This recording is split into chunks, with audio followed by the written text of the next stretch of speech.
Hello all, as the UPSC Prelims exam for 2025 is less than a week away, I hope you all have prepared really well for this particular exam. Apart from preparation, there are some other things which we have to keep in mind before we go and write this exam.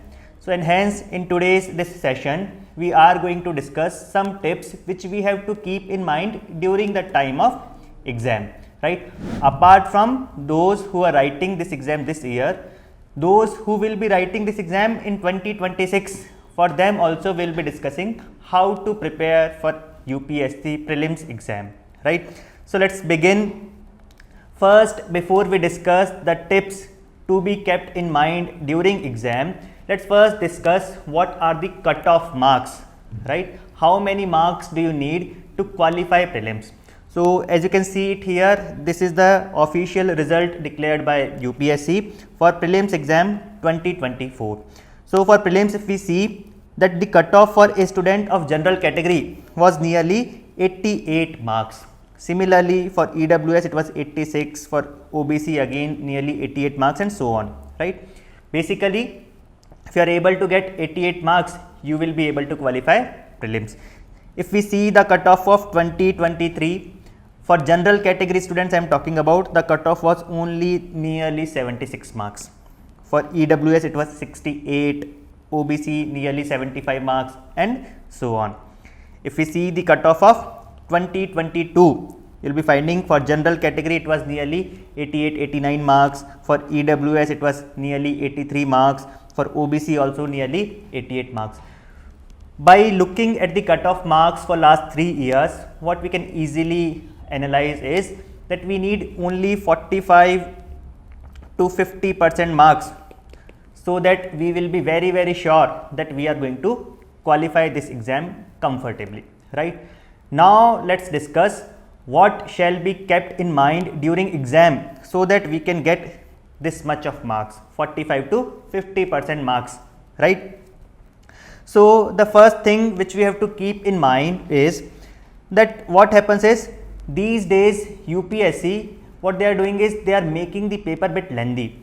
How they are making it lengthy? They are not adding extra questions, right? Number of questions are only 100, but first of all they are making the options little difficult, and hence to solve each and every question it is taking more time than it used to take earlier. And hence you people must be knowing, earlier cutoff used to be 105 marks, 110 marks or 115 marks also. Now cutoff is less than 90 marks, right? Why this difference has come? Because the difficulty level in terms of options UPSC which is giving is little higher, and hence because difficulty has increased, what we are also seeing is that students, they are not able to see all 100 questions in the exam paper. Because of which sometimes what happens is, in few of the sets the relatively easier questions you will be finding are at the end of the paper, but because we are not getting enough time to see all 100 questions, the easier questions we are not able to attempt, because we are missing out on easier questions, and hence you will be finding that we are not able to qualify this exam.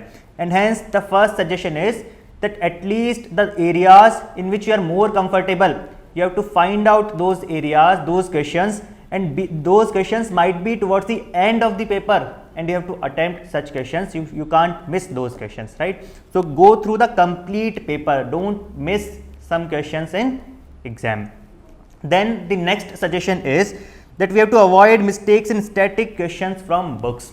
Right? So what another pattern or what another observation is, that these days random questions which are asked by UPSC are little more than earlier, meaning the number of questions which are directly coming from books are relatively less, and some questions from some random sources are asked are more, and hence what we are seeing is cutoff is coming down. But even now you people must be knowing that at least, let's say 55 to 65 questions, or let's say 60 questions will be even now from books. What we have to make sure is at least the questions which are directly coming from books, directly coming from the sources which we have read, if in those questions we commit less mistakes, then our chances of succeeding in this exam gets higher. So let's say out of 60 questions which have come directly from books, let's say out of those 60, even if we are able to score 40 questions correct, meaning 80 marks, then you can imagine how high your probability of qualifying this exam has become, right? So what we have to ensure is the questions which are coming directly from the static material which you have read multiple times, at least in those questions you don't commit silly mistakes, right? You have to make sure that in those questions you get full marks. That is the second tip which we have.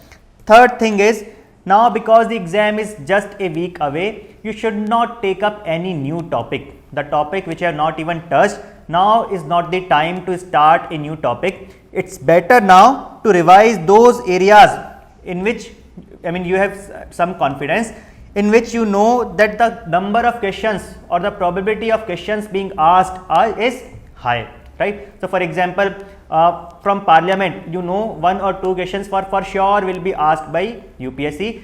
So if you feel that there are some concept from the chapter parliament in Lakshmikant you are going to forget, what you can do is you can revise those concepts, right? So it is better to revise those concepts which you already know but you might forget, and from which the number of there is high chances of question being asked. So it is not the time to take up new topics, but better to revise the concept which you have read it once or twice but need more revision, right? That is the next thing which you have to keep in mind before you go and write this exam. Another and last very important topic, believe this thing in yourself that whatever preparation you have done, enough to crack this exam, right? So now you have to be confident about your preparation.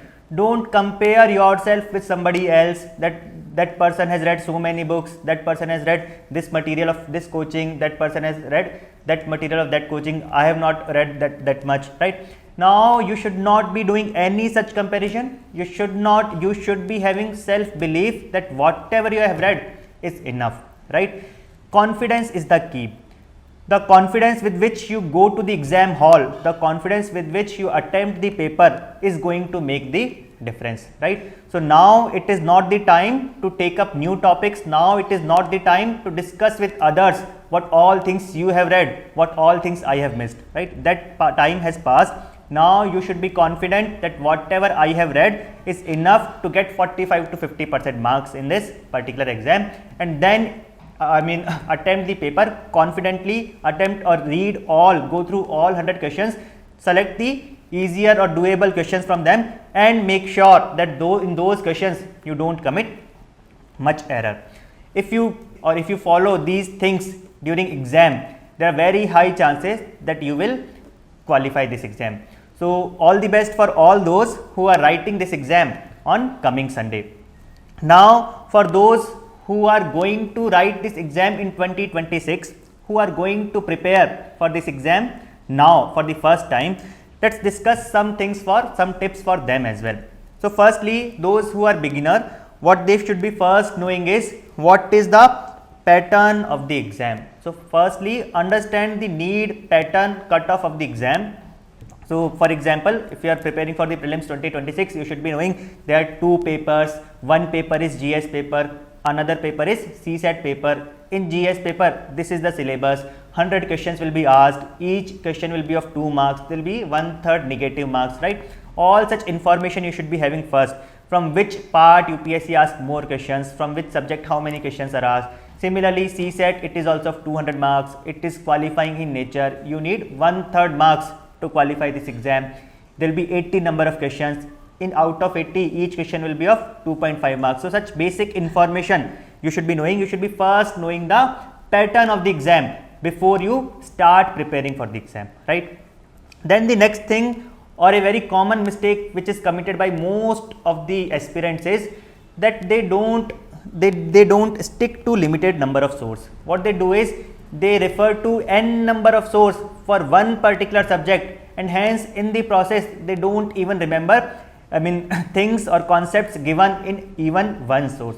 So what you have to follow is, you have to first find out the right set of books, right set of source, and those sources should be comprehensive, right? But then you have to, once you identify those sources, then you have to stick to those sources only. You should not be referring to n number of source for the same type of subject. For same subject, you should not be referring to n number of source. For example, if you have decided that I'll be covering my polity section from Lakshmikant book, it's better to read Lakshmikant 10 times than reading Lakshmikant once, then reading D.D. Basu, then reading some other source for Indian Constitution and polity, right? So that is the next thing. Stick to the limited number of sources. For each subject, you first finalize the source and then stick to that source only. Trust me, if you read from one particular source multiple times, then there are higher chances of remembering the concept given in that particular subject, right? The next thing is you should be consistent in your preparation, right? So for example, there will be few days where you will be highly motivated. There will be few days where you will be very less motivated. On those few days where you are very less motivated, you should not give up your preparation, right? Or such number of days should be very limited. What you have to do is you make some realistic target for yourself. Let's say I'll be studying only for 6 hours a day or 8 hours a day. But once you have made a realistic target, you have to follow that routine for at least, let's say, a year, right? You should not break your routine on one particular day or studying for 10 hours or 12 hours. On another day, you're not studying at all, right? So you have to be consistent with your preparation. If you can follow a particular routine for 1 year continuously, again, your chances of succeeding in the exam becomes very high. So that is the next thing. This concept of or this tip of revision that we have already discussed, that we have to limit to some specific sources, and then we have to keep on be revising those same sources again and again, right? Revision is the key. Please try to understand the syllabus is very vast. If you don't revise it, you will be forgetting the things which you have read, let's say a month back or 15 days back. You will be, that is very common to human memory, that once if we don't revise the things which we have learned few days back, we will be forgetting it. So revision is the key. You have to read after let's say a week, you have to revise the things which you have read in the last month. Now the next thing is, as we have discussed, the paper 2 in prelims, that is CSET paper, it is qualifying in nature, meaning you have to get a bare minimum 33% marks. If you are able to get 33% marks, the marks which you get beyond 33% marks, right, that is irrelevant. Or try to understand, the cutoff will be determined by only GS paper. Here you have to only score 33%. Because of which what happens is, many people, they take this CSET subject very lightly. They don't practice the mental ability portion, be it quantitative or logical reasoning. And some of us, we have little, our English is also not that very strong, or because of lack of practice in mental ability, the time which we take to solve a particular problem, that is also more. And hence you will be finding many good students, even the students who have mathematics as their background or as their subjects in 11th and 12th also, or in PUC as well, even such students, they struggle to qualify the CSET exam, which is qualifying in nature. And hence for the day 1, what you have to keep in mind is that give some time regularly, right, for CSET exam, civil service aptitude test, in order to practice, in order to check whatever you have learned, do you remember that or not. What you can do is you can join a particular coaching test series or something like this.